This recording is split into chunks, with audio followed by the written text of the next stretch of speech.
परिचय। नमस्कार दोस्तों, हमारे पास नींबू, करेला और चीनी है। इनमें से ये कुछ खाद्य पदार्थ खट्टे लगते हैं, कुछ कड़वे, कुछ मीठे और कुछ नमकीन लगते हैं। खाद्य पदार्थों का खट्टा, कड़वा, मीठा और नमकीन स्वाद उनमें उपस्थित अम्ल, क्षारक और लवण के कारण होता है। 17वीं शताब्दी में रसायनज्ञ रॉबर्ट बॉयल ने सबसे पहले पदार्थों को अम्ल और क्षारक के रूप में नाम दिया था। इस पाठ में आप अम्ल, क्षारक और लवण की विशेषताओं के बारे में पढ़ेंगे।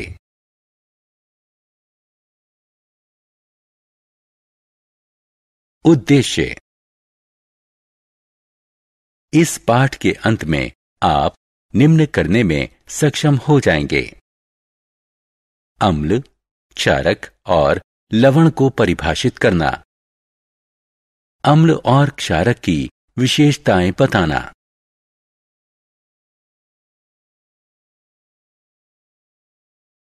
अम्ल के बारे में जानना।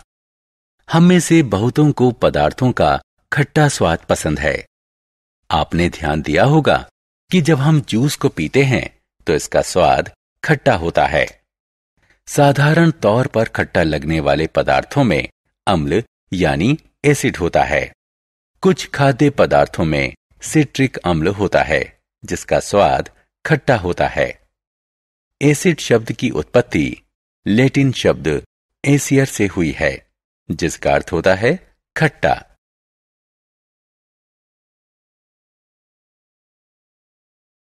प्रकृति में पाए जाने वाले अम्ल। अम्ल प्राकृतिक पदार्थों जैसे फल और सब्जियों में पाया जाता है। क्या आपने कभी सुना है कि चींटी या मधुमक्खी के डंक में अम्ल होता है, जिसके कारण त्वचा में जलन महसूस होती है? विभिन्न खाद्य पदार्थों में विभिन्न प्रकार के अम्ल होते हैं। संतरा, अंगूर, नारंगी, नींबू इत्यादि जैसे साइट्रस फलों में सिट्रिक अम्ल होता है।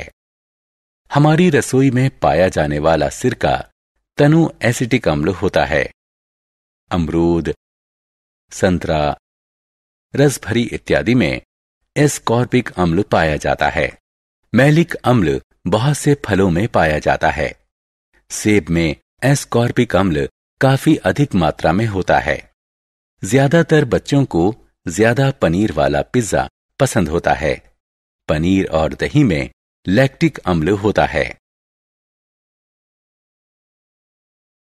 क्षारक। हम प्रतिदिन अपने कपड़े साबुन से धोते हैं। क्या आप जानते हैं कि यह किस प्रकार का विलयन है? साबुन का घोल स्वाद में कड़वा लगता है और हथेली पर रगड़ने पर यह चिकनाई का एहसास देता है, क्योंकि इसमें क्षारक है। अतः वो पदार्थ जिनके जलीय विलयन का स्वाद कड़वा और चिकनाई भरा होता है, उन्हें क्षारक कहते हैं। जल में घुलनशील क्षारकों को एल्कली कहते हैं। एल्कली शब्द अरबी शब्द अल्कली से बना है, जिसका अर्थ है राख, जो इसके एल्काइन पदार्थ के मूल स्रोत को इंगित करता है। दैनिक जीवन में क्षारक। छात्रों, चूने का रासायनिक नाम है कैल्शियम हाइड्रोक्साइड। जल में चूने को घोलकर चूना पानी का निर्माण किया जाता है। दूधिया मैग्नीशिया एक औषधि है जो आहार के पाचन में सहायता करती है। इसमें मैग्नीशियम हाइड्रोक्साइड होता है, जो क्षारक होता है।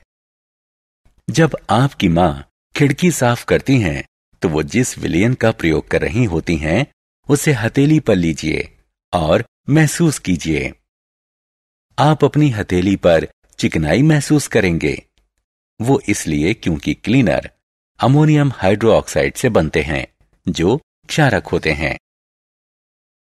हम विद्यालय में ब्लैक बोर्ड पर लिखने के लिए खड़िया यानी चौक का प्रयोग करते हैं। ये अम्ल है या क्षारक है? चौक जब जल में घुलती है तो क्षारकीय विलयन बनती है। रासायनिक रूप से इसे कैल्शियम कार्बोनेट कहते हैं। लवण। क्या आप जानते हैं कि चींटी के डंक के स्थान पर बेकिंग सोडा लगाने से आपको आराम मिलता है? ऐसा इसलिए क्योंकि बेकिंग सोडा चींटी के दंश को निष्प्रभावी कर देता है। अब हम जानते हैं कि अम्ल या क्षारक क्या होता है। आइए जानें कि अम्ल और क्षारक को मिलाने से क्या होता है। एक अम्ल या क्षारक मिलकर लवण और जल प्रदान करते हैं। आइए हम निम्न प्रयोग करें। थोड़े से फिनाल फथिलिन को तनु हाइड्रोक्लोरिक अम्ल में मिलाएं। अम्लीय विलयन में सूचक रंगहीन रहता है। फिर हम सोडियम हाइड्रोक्साइड का थोड़ा अंश मिलाते हैं। एक निश्चित बिंदु पर सूचक अपना रंग बदलता है। इसका अर्थ है कि अम्ल को सोडियम हाइड्रोक्लोराइड ने पूर्णतः उदासीन कर दिया है और कुछ अवशेषी हाइड्रोक्साइड विलयन में उपस्थित हैं। इस अभिक्रिया से लवण, सोडियम क्लोराइड और जल उत्पन्न होता है। अम्लों और क्षारों की अभिक्रिया को उदासीनीकरण अभिक्रिया भी कहते हैं।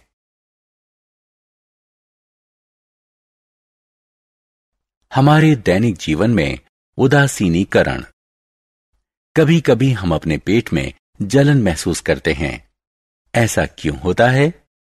हमारे आमाशय में हाइड्रोक्लोरिक अम्ल यानी HCl स्रावित होता है। ये एक शक्तिशाली अम्ल होता है जो आहार पाचन में हमारी सहायता करता है। लेकिन अम्ल के अत्यधिक स्राव से पेट में जलन होती है। इस जलन से राहत पाने के लिए एक प्रति अम्ल लिया जाता है। प्रति अम्ल में क्षारक होता है जो पेट के अतिरिक्त अम्ल को उदासीन कर देता है।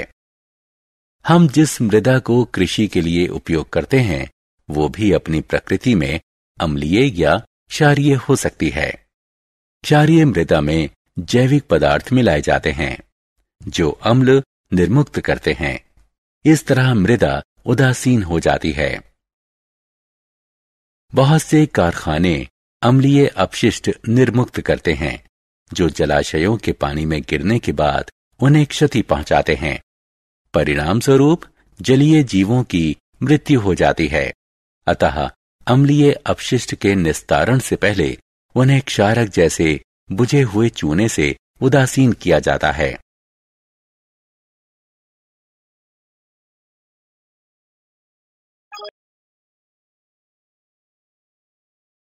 सारांश। आइए हमने जो कुछ सीखा है उसे संक्षेप में दोहराएं। अम्ल वो पदार्थ होता है जिसका जलीय विलयन स्वाद में खट्टा होता है। क्षारक वो पदार्थ होता है जिसका जलीय विलयन स्वाद में कड़वा और चिकनाई युक्त होता है।